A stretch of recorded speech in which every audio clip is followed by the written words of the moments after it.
स्वागत है आपके अपने यूट्यूब चैनल पर। और यहाँ पे दोस्तों हम लोग का साइंस चल रहा था, ठीक है। और हम बहुत सारे क्वेश्चंस को भी हम लोग देख लिए थे दोस्तों। एसएसटी, मैथ, संस्कृत, इंग्लिश, ये सब बहुत सारे क्वेश्चंस को हम लोग देख लिए हैं। जाके आप लोग यूट्यूब चैनल पे देख सकते हैं और मेरे टेलीग्राम चैनल से भी जुड़ सकते हैं दोस्तों, ER अमृत स्टडी सेंटर पे। इससे होगा क्या कि जो भी हम आप लोगों को ये सब ऑब्जेक्टिव पढ़ा रहे हैं, ये सब ऑब्जेक्टिव का PDF जो है हम लोग को टेलीग्राम पर फ्री ऑफ कॉस्ट मिल सकता है दोस्तों, ठीक है। और हम लोग सब चीज़ पढ़ा दिया गया है इस पर, और जितना भी ऑब्जेक्टिव है सब चीज़ पढ़ा दिया गया है। और मैथ का और भी स्पेशल चलाया जाएगा, हालांकि ट्रिग्नोमेट्री सब चीज़ पढ़ा दिया गया है, अब जाके उसमें देख सकते हैं। और भी इस पर एक्स्ट्रा क्वेश्चन सब 1-2 दिन में आप लोग को मिलने लगेगा, कोई दिक्कत नहीं होगा। और ये सब जितना भी ऑब्जेक्टिव है दोस्तों बहुत ही इंपॉर्टेंट है ना। इसको बढ़िया से अगर पढ़ लेते हैं तो आप लोग को कोई भी दिक्कत नहीं होगा, आराम से एग्ज़ाम पास कर सकते हैं।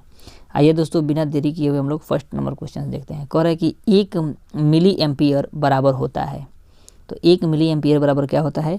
तो ऑप्शन नंबर ए हो जाएगा, 10⁻³ एम्पियर होता है। 10⁻³ एम्पियर 1 मिली एम्पियर बराबर, इसको हमेशा याद रखिएगा। सेकंड नंबर क्वेश्चन कह रहा है दोस्तों कि डीजल का उपयोग होता है। तो डीजल का उपयोग हम लोग कहाँ करते हैं?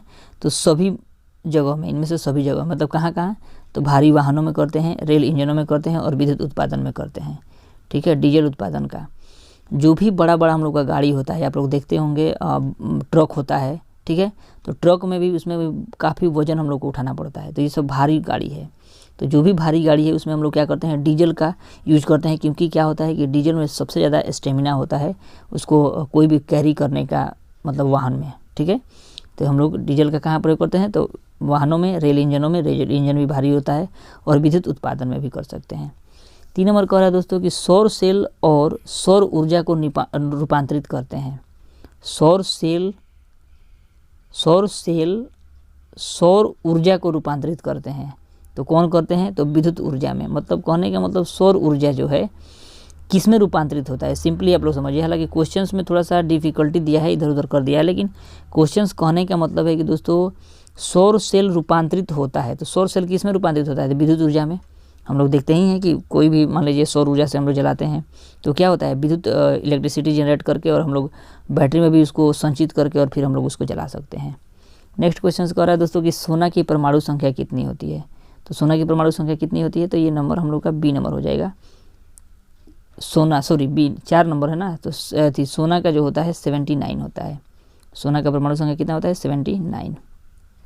फिर हम लोग का नेक्स्ट क्वेश्चन कह रहा है दोस्तों कि निम्न में कौन ऑक्सीकरण की क्रिया नहीं है। निम्न में कौन ऑक्सीकरण की क्रिया नहीं है? तो इसे 5 का हम लोग का क्या हो जाएगा दोस्तों? D number.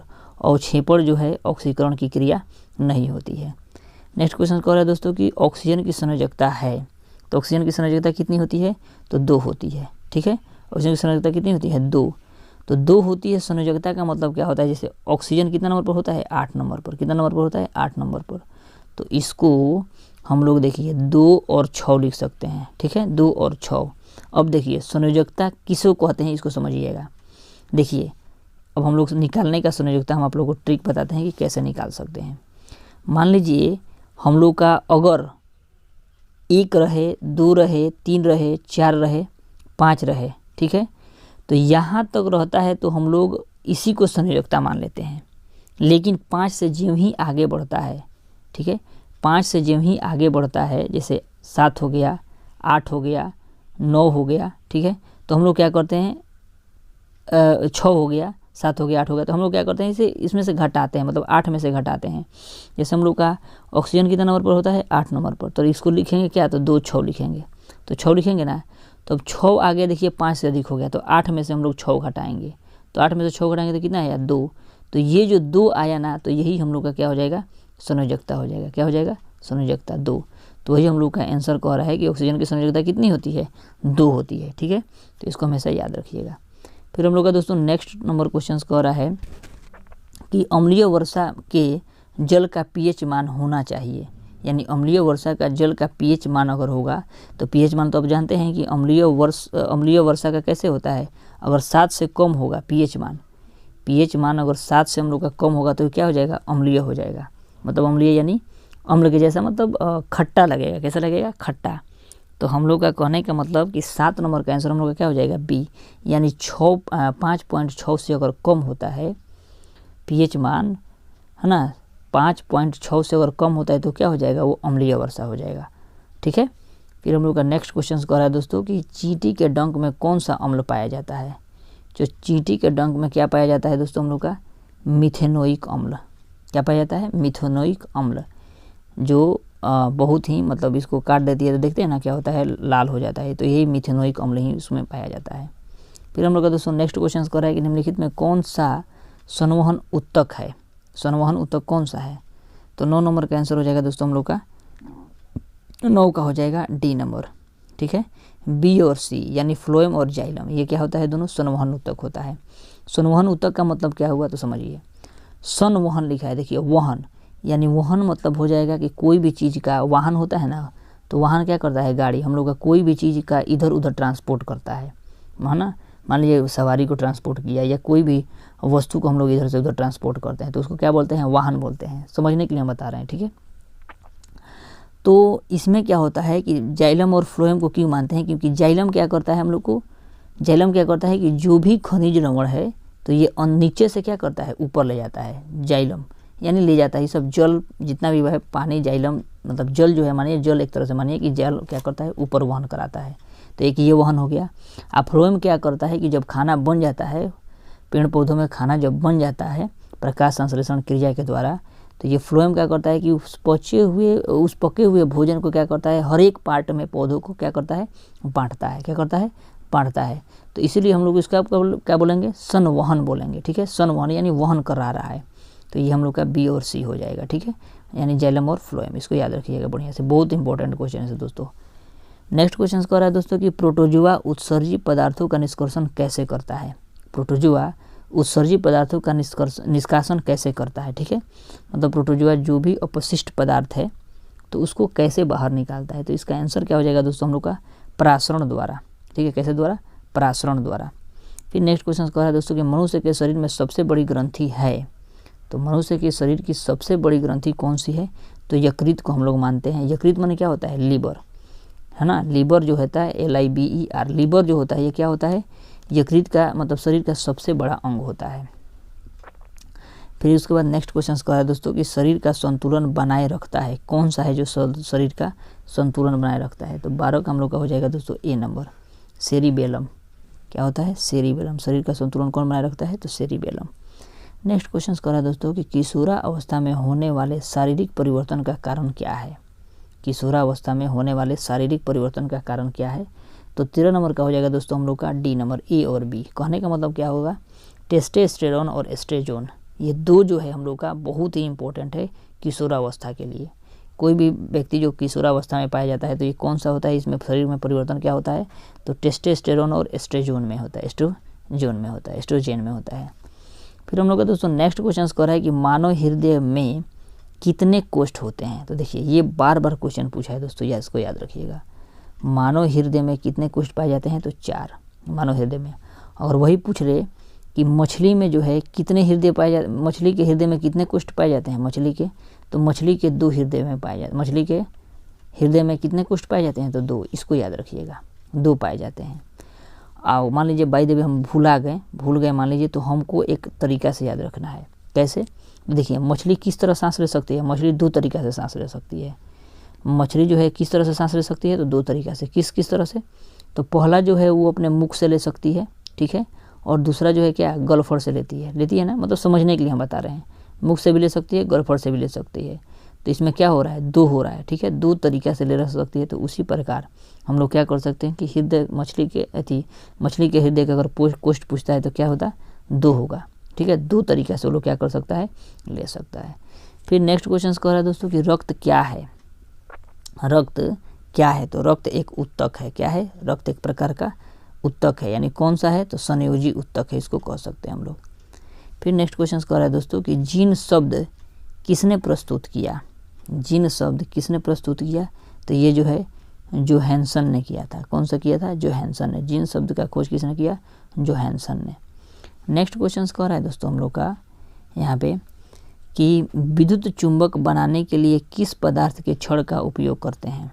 विद्युत चुंबक बनाने के लिए किस छड़ का उपयोग करते हैं, तो ये हो जाएगा नरम लोहा का यूज करते हैं। किसका, तो नरम लोहा का। विद्युत चुंबक बनाने के लिए किस पदार्थ का उपयोग करते हैं, तो नरम लोहा का। नेक्स्ट क्वेश्चन कर रहा है दोस्तों हम लोग का कि जब किसी चालक तार विद्युत धारा प्रवाहित होती है तो गतिशील कण क्या है। जब कोई चालक तार विद्युत धारा प्रवाहित होती है तो गतिशील कण क्या है। इसका गतिशील कण क्या हो जाएगा, तो 18 का हो जाएगा दोस्तों हम लोग का डी नंबर, इलेक्ट्रॉन। यानी कहने का मतलब है दोस्तों कि कोई भी अगर मान लीजिए यहाँ पे छड़ है, ठीक है, तो छड़ है तो हम लोग मान लीजिए ये विद्युत का क्या हो जाएगा, सुचालक हो जाएगा। तो ये जब विद्युत का सुचालक होगा तो जब इसमें हम लोग का करंट प्रवाहित होता है, ठीक है, करंट इसमें प्रवाहित होता है तो क्या मतलब जाता है, तो मतलब उसमें गतिशील कण प्रस्तुत हो जाते हैं, तो इलेक्ट्रॉन होता है इसमें। क्या होता है, इलेक्ट्रॉन। तो यही सब इलेक्ट्रॉन जब एक्टिव हो जाते हैं तो ये क्या हो जाता है, करंट जो है आसानी से प्रवाहित होने लगता है, ठीक है। फिर हम लोग का दोस्तों नेक्स्ट क्वेश्चन कर रहा है कि ओम का नियम। तो ओम का नियम क्या होता है, तो V = IR। क्या होता है ओम का नियम, V = IR होता है, यानी ऑप्शन नंबर क्या हो जाएगा, ए नंबर। फिर हम लोग का नेक्स्ट क्वेश्चन कर रहा है दोस्तों 20 नंबर की विभवांतर का SI मात्रक क्या होता है। तो विभवांतर का SI मात्रक क्या होता है, वोल्ट। विभवांतर का SI मात्रक जो है दोस्तों हम लोग का क्या होता है, वोल्ट होता है। तो ये हम लोग का ऑप्शन नंबर क्या हो जाएगा, डी नंबर। फिर नेक्स्ट क्वेश्चन कर रहा है कि अमीटर का प्रतिरोध होता है। अमीटर का प्रतिरोध होता है, तो इसका आंसर हम लोग का क्या हो जाएगा दोस्तों, तो ए नंबर, छोटा होता है। क्या होता है, छोटा, यानी छोटा होता है मतलब। उसके बाद दोस्तों 22 नंबर क्वेश्चन कर रहा है कि विद्युत बल्ब का फिलामेंट निम्नलिखित में से किस धातु का बना होता है। विद्युत बल्ब का फिलामेंट जो है निम्नलिखित में से किस धातु का बना होता है। तो 22 का आंसर क्या हो जाएगा दोस्तों हम लोग का, डी नंबर, टंगस्टन का बना होता है। किसका, टंगस्टन का बना होता है। फिर नेक्स्ट क्वेश्चन कर रहा है कि दोस्तों रियोस्टेट का उद्देश्य क्या है। रियोस्टेट का उद्देश्य क्या है, तो धारा का परिणाम में वृद्धि कराता है, धारा के परिणाम में वृद्धि कराता है। फिर नेक्स्ट क्वेश्चन कर रहे थे तो विद्युत आवेश का SI मात्रक होता है। विद्युत आवेश का SI मात्रक होता है, तो 24 का क्या हो जाएगा दोस्तों, डी नंबर हो जाएगा, कूलम। विद्युत आवेश का SI मात्रक होता है कूलम होता है। क्या होता है, कूलम। फिर नेक्स्ट क्वेश्चन कर रहा है दोस्तों कि शोषण के अंतिम उत्पाद है। शोषण जो हम लोग करते हैं तो उसका अंतिम उत्पाद क्या हो जाता है। तो 25 का दोस्तों हो जाएगा हम लोग का ए नंबर। क्या हो जाएगा ए नंबर हम लोग का हो जाएगा, क्योंकि इसमें होता क्या है दोस्तों, हम लोग जब शोषण करते हैं, ठीक है, जब हम लोग शोषण करते हैं तो इसमें हम लोग का CO2 निकलता है, यानी कार्बन डाइऑक्साइड। क्या निकलता है, कार्बन डाइऑक्साइड। देखिएगा गर्मी के ठंडी के दिनों में दोस्तों देखिएगा हम लोग अगर मतलब भाप निकालते हैं, शरीर से देखते हैं, मुँह से भाप हम लोग का निकलता है जब बोलते हैं हम लोग, तो यही होता है। क्या होता है, H2O होता है ना, H2O होता है। तो हम लोग का दो उत्पाद, अंतिम उत्पाद दो निकलता है। पहला तो एक कार्बन डाइऑक्साइड निकलता है जो वायुमंडल को गर्म करता है, और सेकंड जो हम लोग का हो जाएगा, क्या हो जाता है, H2O जो हम लोग का जल होता है, ठीक है। फिर हम लोग का दोस्तों नेक्स्ट क्वेश्चन कर रहा है कि दांत का सबसे ऊपरी परत क्या होती है। तो दांत की सबसे ऊपरी परत क्या होती है, एनामेल होती है। क्या होती है, एनामेल। तो 26 नंबर का हो जाएगा दोस्तों हम लोग का बी नंबर क्वेश्चन। क्या हो जाएगा, बी नंबर। फिर हम लोग का दोस्तों 27 नंबर क्वेश्चन कर रहा है कि मानव आहार नाल का सबसे लंबा भाग है। मानव आहार नाल का सबसे लंबा भाग है। तो 27 नंबर का क्या हो जाएगा दोस्तों, 27 का बी नंबर हो जाएगा, छोटा आंत होता है। मानव आहार का नाल का सबसे लंबा भाग कौन सा है, छोटा आंत होता है। फिर नेक्स्ट क्वेश्चन कर रहा है दोस्तों 28 नंबर की परागकण निम्न में से किसके अंदर बनते हैं। परागकण निम्न में से किसके अंदर बनते हैं, बताइए। तो 28 नंबर का हो जाएगा दोस्तों हम लोग का ए नंबर, परागकोश में। क्या होता है, परागकोश। नेक्स्ट क्वेश्चन कर रहा है दोस्तों कि चालनी नलिकाएं पाई जाती है। चालनी नलिकाएं कहाँ पाई जाती है। तो 29 का हो जाएगा दोस्तों हम लोग का कितना नंबर, तो 29 का हो जाएगा हम लोग का बी नंबर, जाइलम में। चालनी नलिकाएं कहाँ पाई जाती है, तो जाइलम में पाई जाती है। 30 नंबर क्वेश्चन कह रहा है दोस्तों हम लोग का कि RBC की जीवन अवधि होती है। RBC की जीवन अवधि होती है। तो 30 नंबर का हो जाएगा दोस्तों 120 दिन। RBC का अंतिम जीवन कितना होता है, 120 दिन के अंदर वो क्या हो जाता है मतलब वो खत्म हो जाता है। और WBC का कितना होता है, तो 3 से 4 दिन तक। 3 से 4 दिन तक वो क्या होता है, 3 से 4 दिन के अंदर खत्म हो जाता है WBC। RBC यानी क्या होता है, तो इसका फुल फॉर्म पूछ देगा तो हम लोग बताएंगे रेड ब्लड कार्पल्स। क्या होता है, रेड ब्लड कार्पल्स। और अगर इसको बोल देगा तो वाइट ब्लड कार्पल्स, WBC। तो इसको क्या बोलेंगे, वाइट ब्लड कार्पल्स, और उसको क्या बोलेंगे, रेड ब्लड कार्पल्स। ठीक है, इसको याद रखिएगा। फिर हम लोग का दोस्तों नेक्स्ट क्वेश्चन कह रहा है कि मानव शरीर की सबसे लंबी कोशिका है। तो मानव शरीर की सबसे लंबी कोशिका कौन सी होती है, तो न्यूरॉन। मानव शरीर की सबसे लंबी कोशिका कौन सी होती है दोस्तों, न्यूरॉन होती है।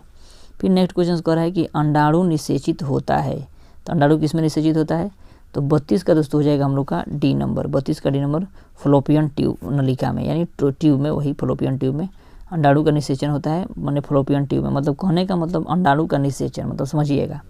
देखिए इसको हम बता रहे हैं आप लोगों को कि देखिए मान लीजिए कि जब भी हम लोग फ्लोपियन ट्यूब क्या होता है कि मान लीजिए कि जब भी हम लोग का वीर्य से आया, मतलब क्या बोलते हैं उसको, स्पर्म जो आता है कोई भी मैन का, तो ये जब स्पर्म आएगा तो और मतलब औरत का स्पर्म जो आएगा, ये सब मिल के दोनों फ्लोपियन ट्यूब में क्या होता है, निषेचित होता है, मतलब वो दोनों का मिलाव होता है और वहीं पे क्या होता है, उसका प्रोडक्शन होता है बढ़िया से, ठीक है, ऐसे मतलब समझिए, मतलब सिंपली। फिर नेक्स्ट क्वेश्चन कह रहा है दोस्तों कि निम्नलिखित में कौन पादप हार्मोन नहीं है, तो पादप हार्मोन नहीं है तो 33 का कितना नंबर हो जाएगा दोस्तों, डी नंबर, 33 का डी नंबर ऑक्सीटोसिन में। ऑक्सीटोसिन में क्या होता है कि पादप हार्मोन नहीं होता है, ऑक्सीटोसिन। फिर नेक्स्ट क्वेश्चन कह रहा है दोस्तों कि फूल में नर प्रजनन अंग है, फूल में नर प्रजनन अंग है, तो 34 का क्या हो जाएगा दोस्तों, 34 का ए नंबर पुंकेसर, पुंकेसर होता है। 35 नंबर कह रहा है कि निम्नलिखित में से किसमें द्विखंडन नहीं होता है, निम्नलिखित में से किसमें द्विखंडन नहीं होता है, तो 35 का क्या हो जाएगा दोस्तों, तो 35 का हम लोग का बी नंबर ईस्ट में जो है द्विखंडन नहीं होता है। उसके बाद दोस्तों हम लोग का 36 नंबर कह रहा है कि पारिस्थितिक तंत्र में ऊर्जा का स्रोत है, पारिस्थितिक तंत्र में ऊर्जा का क्या स्रोत होता है, तो 36 नंबर का हो जाएगा दोस्तों हम लोग का बी नंबर प्रकाश, सूर्य प्रकाश। पारिस्थितिक तंत्र में ऊर्जा का स्रोत क्या है, सूर्य का प्रकाश है। फिर हम लोग का दोस्तों नेक्स्ट क्वेश्चन कह रहा है कि निम्न में से किसे अनुवांशिकी का पिता कहते हैं, तो अनुवांशिकी का पिता किसे कहते हैं, तो अनुवांशिकी का पिता जो है दोस्तों हम लोग किसको कहते हैं बताइए इसका, तो ये हो जाएगा हम लोग का ग्रेगर जॉन मेंडल, ठीक है, ग्रेगर जॉन मेंडल को हम लोग क्या कहते हैं, अनुवांशिकी का पिता। इन्होंने ही किसके पौधे का प्रयोग किया था, तो मटर के पौधे का, किसके पौधे का, मटर का पौधा का लेके और उसका प्रयोग किया था इसमें। नेक्स्ट क्वेश्चन है दोस्तों कि हरे पौधे कहलाते हैं, क्या कहलाते हैं, तो हरे पौधे कहलाते हैं, यानी 38 नंबर का हो जाएगा दोस्तों हम लोग का ए नंबर उत्पाद कहलाता है, क्या कहलाता है, उत्पाद। फिर नेक्स्ट क्वेश्चन कह रहा है दोस्तों 39 नंबर का कि नर युग्मक में गुणसूत्र की संख्या होती है, नर युग्मक में गुणसूत्र की संख्या होती है, तो 39 का क्या हो जाएगा दोस्तों हम लोग का बी नंबर हो जाएगा 33 नंबर, क्या हो जाएगा 39 नंबर का क्या हो जाएगा दोस्तों, बी नंबर हो जाएगा 23। नर युग्मक में गुणसूत्र की संख्या होती है तो 23, कितनी होती है 23। फिर नेक्स्ट क्वेश्चन कह रहा है दोस्तों 40 नंबर की ओजोन परत पाई जाती है, तो ओजोन परत कहाँ पाई जाती है, तो ए नंबर हो जाएगा स्ट्रेटोस्फीयर में, किसमें, स्ट्रेटोस्फीयर में ओजोन परत पाई जाती है। तो इस तरह दोस्तों हम लोग क्या किए 40 क्वेश्चंस आज देखें हम लोग। साइंस में हम लोग केवल 40 क्वेश्चंस ही देख पाएंगे, ठीक है, क्योंकि इसमें क्या रहता है 80 क्वेश्चंस रहता है, तो हम लोग एक मॉडल सेट के तौर पे इस क्वेश्चंस को ले रहे हैं, है ना, जो बहुत ही इंपॉर्टेंट है दोस्तों, ठीक है। तो हम लोग इसमें 40 क्वेश्चंस देखेंगे, फिर नेक्स्ट वीडियो में हम लोग फिर 40 क्वेश्चंस देखेंगे। तो इस तरह बहुत सारे क्वेश्चंस को हम लोग क्लियर भी कर लेंगे, और इस तरह आप लोग बढ़िया से इसको पढ़िएगा तो बहुत आपको फ़ायदा ही करेगा, ठीक है। और देखते हैं, और आप लोगों के लिए कुछ क्वेश्चंस भी दिया जाएगा, है ना, कल से देखते हैं, नहीं होगा तो बोर्ड पर ही कुछ वीडियोस पढ़ा के आप लोग को बता दिया जाएगा। आइए हम लोग मिलते हैं दोस्तों नेक्स्ट वीडियो में, और चैनल से नहीं जुड़े होंगे तो आप लोग इस चैनल पे सब्सक्राइब कर सकते हैं, कोई दिक्कत नहीं है, ठीक है, और यूट्यूब और टेलीग्राम चैनल से भी जुड़ सकते हैं। चलिए मिलते हैं नेक्स्ट वीडियो में, तब तक के लिए जय हिंद दोस्तों।